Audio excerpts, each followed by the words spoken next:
fellow, clutching the arm of a hooded young man, ran up to me and placed his face directly against mine. His eyes were wide, fiery. "American," he said.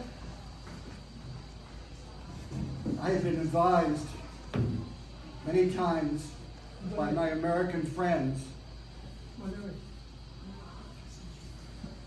to never admit that I was an American, since we were supplying the Pakistani army with weapons that had already killed thousands of Bangladeshis fighting for their independence.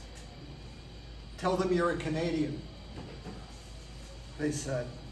"Irish, English, anything but what you are." The old man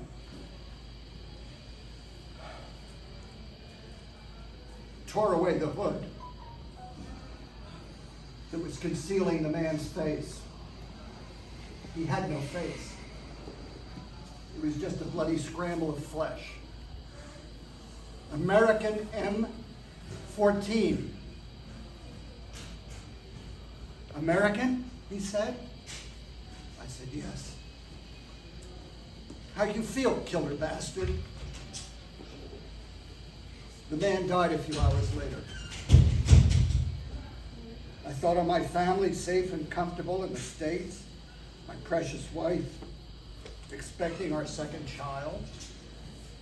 I reflected on my work directing TV ads for soap, pasta, face cream. Why did I get involved in this painful conflict, I wondered? Since arriving, I've been shot at, stepped on snakes, been attacked by bats, carried heavy camera and sound equipment day and night through the jungle. Was it that I cared so much about the Bengali people, I wondered? Or was it because I sincerely believed that I might do something good with what I had? In 1970, I had donated my film work in order to raise money for survivors of the disastrous hurricane and flood that had befallen East Bengal. I had made warm friendships and been generously thanked. Now I had closed my film company and left the safety of a cozy home and family in New York City and ventured to this faraway war zone. Coming here, I wondered, is this some form of atonement that I was going through? Something to atone for all this soap and face cream that I had sold? I'm sure that it had something to do with it. But I was through and through a filmmaker. I was good at it. It was how I expressed myself and fed my family. Filmmaking allowed me to observe life and now death through a sharply focused lens. I could remain objective between the viewfinder and the action. Perhaps I hoped I could use the results of my skill to open the world's eyes and influence an audience of caring people as I had the year before. The vicious invasion of East Bengal by West Pakistani forces had violated a constitution which, not unlike factions in our own country today, refused to accept defeat at the polls. It had shocked the planet with its brutality. The International Rescue Committee, Red Cross, George Harrison, and many decent organizations and nations were trying to help those suffering the vicious onslaught. Television news revealed millions of struggling refugees fleeing their motherland for safety in India. The world also saw those who remained and who were able to fight, ordinary people, people with pitchforks, arcane rifles, and kitchen knives, which is all they had to defend their land. I was so deeply moved by what I saw. I could no longer read the daily newspaper or watch the evening news. I felt that I had to react. I had to make a film. I had to expose this tragedy. A film that could raise funds to help feed refugees and encourage the world to act against this atrocity. A journalist friend preceded our small crew to India He located a group of traveling Bengali singers and musicians from disparate stations of life.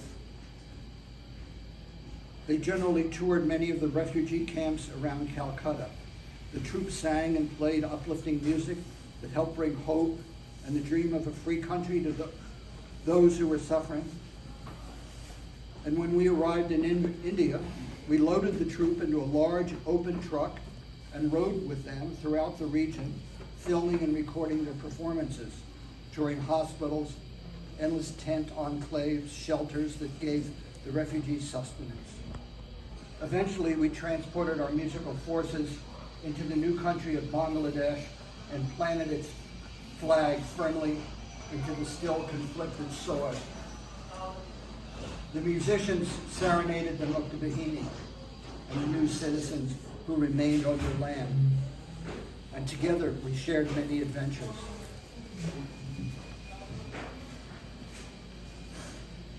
After shooting 70 hours of footage and recording thousands of feet of sound, my crew and I were ordered to leave India and Bangladesh by Indira Gandhi. India was finally ready to send her army into Bangladesh and rid it of the Pakistanis. My crew and I were not part of the Prime Minister's plans. As Americans, we were considered subversive.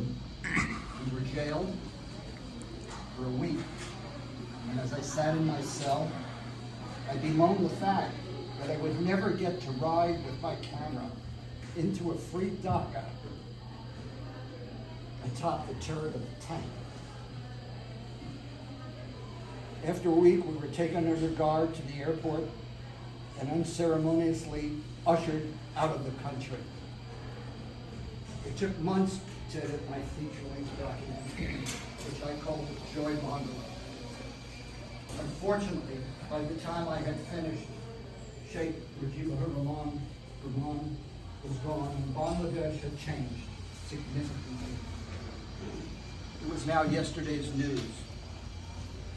Try as I may, I could not get Joy Bangla distributed.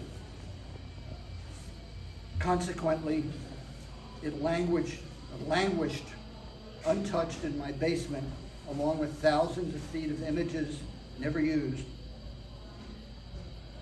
Years later, Tarek and Catherine Massoud contacted me and asked if they might have my film so that they could craft it into a document that might restore hope for the people of Bangladesh and restore the dream that they had once held for a free, open nation. These two brilliant filmmakers took 5 hard years of artistry, sweat, and tears to create Muktadhara. Tarek and Catherine's foresight and intelligence gave your nation a visual document that sprung to life from old roots, but with new, fresh, uplifting spirit. For their great caring, their friendship, and the bond that it has restored between myself and the Bengali people, I am eternally grateful. Thank you. Joy Bangla.